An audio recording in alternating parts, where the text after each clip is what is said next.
Welcome to Zwida Media. If you're new to this channel, please subscribe. Don't forget to like, comment and share. Here's a new video for today. Enjoy. Akulindeleke ukuthi avele namhlanje enkantolo yemantshi yaseMzumbe wesilisa washawa wabulala intombi yakhe ngesikhulu ihluku eyishaya ngesando. Nginibingelele ngiphinde nginamukele ezindabeni zezwide media igama lami ngusibonga konke wakandwandwe Mothanda. Ulindeleke ukuthi avele namhlanje enkantolo yemantshi yaseMzumbe wesilisa igama lakhe kungu-Ayolushaba okubuka ukuthi washaya wabulala intombi yakhe ngesikhulu ihluku eyishaya ngesando.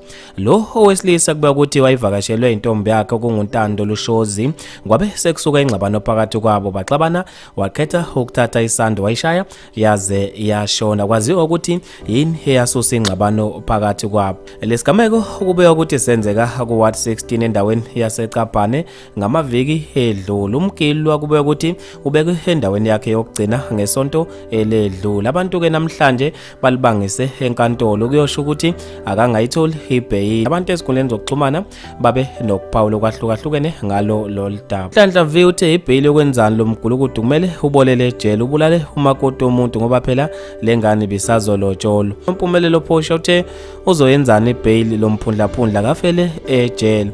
Ushobalengwe Vema kuthe akagwetshwe isigwebo sentamba ayikho into efana nale umuntu akekho umuntu ofanelwe ukubulawa. Umbulelo Phosha uthe ngiyafisa ukwazi ukuthi lamadoda lithatha ilungelo lokubulala umuntu wesifazana. Umuntu wesifazana uma esexakile umiyekele baningi abantu besilisa ukube nathi sicabanga njengabo ngabe mangaka amadoda esiwashisa nemjondolo wabe sefaka izidleziyo eziphukile. Bafethu maningi kakhulu ama comment ngizofisa mina ukuze ukuphala kwakho khona lapha kwi comment section ngalo lo daba. Mina nje ngitathela YouTube sengiphuma kanje ngithi awungibambe evidweni elandelayo.